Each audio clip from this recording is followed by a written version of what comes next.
कभी खाड़ी के तेल पर हमारी सांसें टिकी रहती थीं। लेकिन अब हालात ऐसे हैं कि भारत तो दूर, विदेशी कंपनियों को भी अपने पत्ते बदलने पड़ रहे हैं। और अब बात भारत की नायरा एनर्जी की है, जिसने अमेरिका और यूरोप की दबंगई के बीच नया रास्ता निकाल लिया है। देखिए दोस्तों, जब देश के खिलाफ साजिश रची जाती है तो उसका जवाब सिर्फ सरकार नहीं देती। भारत की कंपनियां भी मैदान में उतरकर दुश्मनों को जवाब देना जानती हैं। और इस बार मैदान में उतरी है नायरा एनर्जी। अब सुनिए, असली खेल क्या है। अमेरिका ने रूस पर सैंक्शन लगाया, जिसके बाद यूरोप ने रूस से तेल खरीदने वालों को धमकाया, और इन सबके बीच निशाने पर आ गई भारत की नायरा एनर्जी, क्योंकि वो रूस से कच्चा तेल खरीद रही थी और उसे रिफाइन करके यूरोप तक भेज रही थी। क्योंकि अब सबसे बड़ी खबर आ रही है और बताया जा रहा है कि इराक से भारत में तेल आ रहा है, जिसे नायरा ने खरीदा है। और न सिर्फ आ रहा है बल्कि डिलीवर्ड भी हो गया है। फिलहाल भारत की नायरा एनर्जी ने अचानक यह फैसला कैसे ले लिया और यह किस रणनीति का हिस्सा है, यह सारी जानकारी इस वीडियो में समझते हैं। लेकिन आगे बढ़ने से पहले इस वीडियो को लाइक करके चैनल को सब्सक्राइब जरूर कर लीजिए। अब सबसे पहले देखिए दोगलापन। जब अमेरिका खुद भारत को बोलता है कि रूस से तेल मत खरीदो, उसी समय अमेरिका खुद छुपकर रूस से फर्टिलाइजर ले रहा था और यूरोप भी एलएनजी ले रहा था। लेकिन जब भारत की नायरा एनर्जी ने रूस से डिस्काउंट पर तेल खरीदा और उससे यूरोप को पेट्रोल डीजल बेचना शुरू किया, तब यूरोपियन यूनियन ने जल भुनकर बैन लगा दिया। यूरोप ने कहा कि हम अब नायरा और रिलायंस जैसी इंडियन कंपनियों से रिफाइंड ऑयल नहीं खरीदेंगे। अब जरा सोचिए, एक तरफ यूरोप इंडिया से एफटीए यानी फ्री ट्रेड अग्रीमेंट मांग रहा है और दूसरी ओर हमारी ही कंपनियों को टारगेट कर रहा है। क्या यह दोस्ती है या फिर आर्थिक दबाव की चाल? फिलहाल कुछ भी हो, जैसे ही यूरोप ने बैन लगाया, नायरा के रिफाइनरी ऑपरेशंस पर असर पड़ने लगा। रूस से आ रहा डिस्काउंटेड कच्चा तेल तो था, लेकिन बेचें कहां? लेकिन दोस्तों, यहां से शुरू होती है असली कहानी, जो है आत्मनिर्भर भारत की। नायरा एनर्जी ने हार नहीं मानी, बल्कि एक ऐसा रास्ता चुना जिसने अमेरिका और यूरोप की आंखें खोल दी।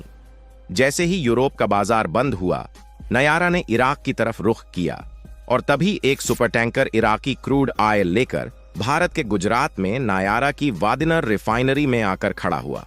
अब समझिए इस चाल को कि रूस से तेल की सप्लाई बनी रही और अब इराक से भी सप्लाई शुरू कर दी।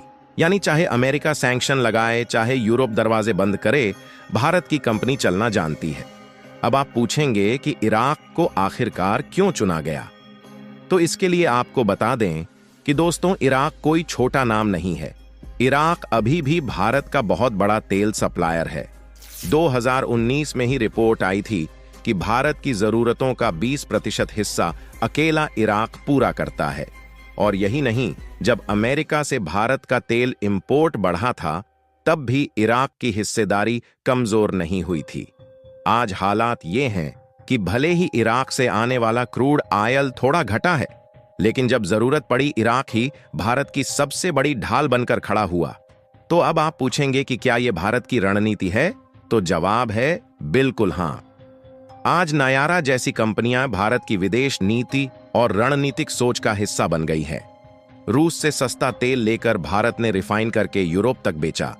अमेरिका यूरोप ने बैन लगाया तो इराक से क्रूड ऑयल मंगवाकर अपनी रिफाइनरी बचाई। और अब माइक्रोसॉफ्ट जैसी अमेरिकी कंपनी के खिलाफ कोर्ट में मुकदमा भी ठोंक दिया गया है। यानी अब जवाब भारत भी देता है और कंपनी भी देती है। तो दोस्तों, आपने देखा कि कैसे नायरा एनर्जी ने अमेरिका और यूरोप के सामने हार नहीं मानी, बल्कि इराकी क्रूड मंगवाकर अपनी रिफाइनरी चालू रखी। लेकिन लोगों को सबसे बड़ी शंका है कि नायरा एनर्जी ने हार मान लिया। तो उन सबको बता दें कि ये एक ऐसी रणनीति का हिस्सा है जिसका परिणाम आने वाले समय में आप लोगों के सामने होगा। लेकिन कहानी यहीं खत्म नहीं होती। अब नायरा एनर्जी ने सीधा अमेरिका की टेक कंपनी माइक्रोसॉफ्ट को कोर्ट में घसीट लिया है। जी हां, जो अमेरिका हमें रूस से तेल खरीदने पर नसीहतें देता है, अब उसकी ही सबसे बड़ी कंपनियों को भारत की जमीन पर घसीटा जा रहा है। दोस्तों, असल में मामला यह है कि नायरा एनर्जी ने माइक्रोसॉफ्ट के खिलाफ एक बड़ा कानूनी केस दर्ज कर दिया है।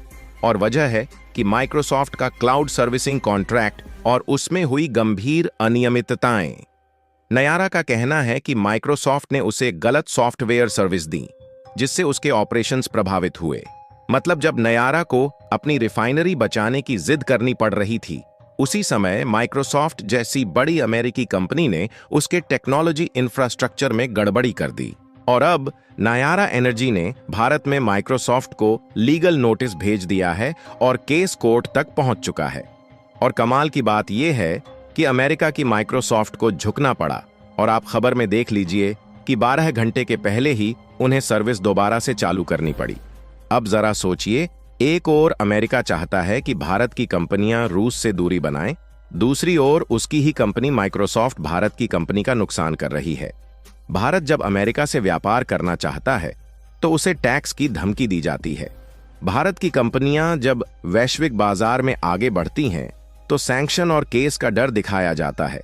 लेकिन अब जब भारत की कंपनी ही अमेरिका की कंपनी पर मुकदमा ठोक रही है तो ये दिखाता है कि अब भारत झुकता नहीं, सीधा मुकाबला करता है। जहां नायारा एनर्जी का यह कदम सिर्फ खुद की लड़ाई नहीं है, ये एक संदेश है हर भारतीय कंपनी की ओर से अमेरिका की दादागिरी के खिलाफ। आज रिलायंस, नायारा, ओएनजीसी जैसी कंपनियां दुनिया के नक्शे पर भारत को आगे ले जा रही हैं। ये न सिर्फ ऊर्जा ला रही है, बल्कि दुनिया को कूटनीतिक जवाब भी दे रही है। और अब भारत की आईटी, टेक और डेटा फील्ड की कंपनियां भी माइक्रोसॉफ्ट, अमेजन और गूगल जैसी विदेशी कंपनियों को आंखों में आंख डालकर जवाब दे रही हैं। तो दोस्तों, अब बात करते हैं उस तीसरे और सबसे खतरनाक मोर्चे तेल युद्ध के उस चक्रव्यूह की, जिसमें अमेरिका ने भारत को फंसाने की पूरी कोशिश की, मगर भारत ने इराक और रूस के साथ मिलकर पूरा खेल ही पलट दिया। अमेरिका का असली प्लान भारत को तेल खरीदने से रोकना और रूस को अलग थलग करना है, क्योंकि 2022 में रूस यूक्रेन युद्ध शुरू हुआ और तब से अमेरिका और यूरोप ने हर देश को धमकी दी कि कोई भी अगर रूस से तेल खरीदेगा तो उस पर सैंक्शन लगाए जाएंगे। अमेरिका की नज़र भारत पर थी क्योंकि रूस का सबसे बड़ा ग्राहक बन चुका था भारत। दरअसल सस्ता क्रूड, भारी मात्रा में सप्लाई और तेल रिफाइन करके यूरोप को एक्सपोर्ट करना, भारत इस पूरे खेल का मास्टरमाइंड बन गया था। लेकिन अमेरिका की चाल थी भारतीय कंपनियों को सॉफ्टवेयर, बैंकिंग और ट्रेडिंग सिस्टम के जरिए ब्लैकमेल करो। लेकिन मुसीबत से निकलने और राजनीतिक फैसले लेने का असली मास्टरमाइंड तो भारत के पास ही है, क्योंकि जब नयारा पर सैंक्शन की तलवार लटकाई गई तो भारत ने भी बैकअप प्लान निकाल लिया। इराक भारत को हमेशा से भारी मात्रा में कच्चा तेल सप्लाई करता रहा है, लेकिन हाल ही में जब रूस पर प्रेशर बनाया गया तो भारत ने इराक से सीधे सुपर टैंकर के जरिए लाखों बैरल तेल मंगवाया। सोचिए, वो नायारा एनर्जी जिसकी रिफाइनरी बंद हो रही थी, आज उसी वडिनार रिफाइनरी पर इराकी क्रूड से भरा सुपर टैंकर खड़ा है। 20 लाख बैरल से ज्यादा क्रूड एक बार में उतारा गया और अब नायारा की रिफाइनरी फिर से 100% कैपेसिटी पर चल रही है। बाकी इराक से तेल खरीदने की फैसले पर आप क्या कहना चाहेंगे? आप अपनी राय कमेंट में जरूर बताएं और इस वीडियो को लाइक करके अपने मित्रों तक शेयर जरूर करें ताकि उन्हें भी जानकारी मिल सके। इसी तरह और भी नॉलेजेबल वीडियो देखने के लिए चैनल को सब्सक्राइब करके बेल आइकन को ऑल पर जरूर सेलेक्ट करें। जय श्री राम।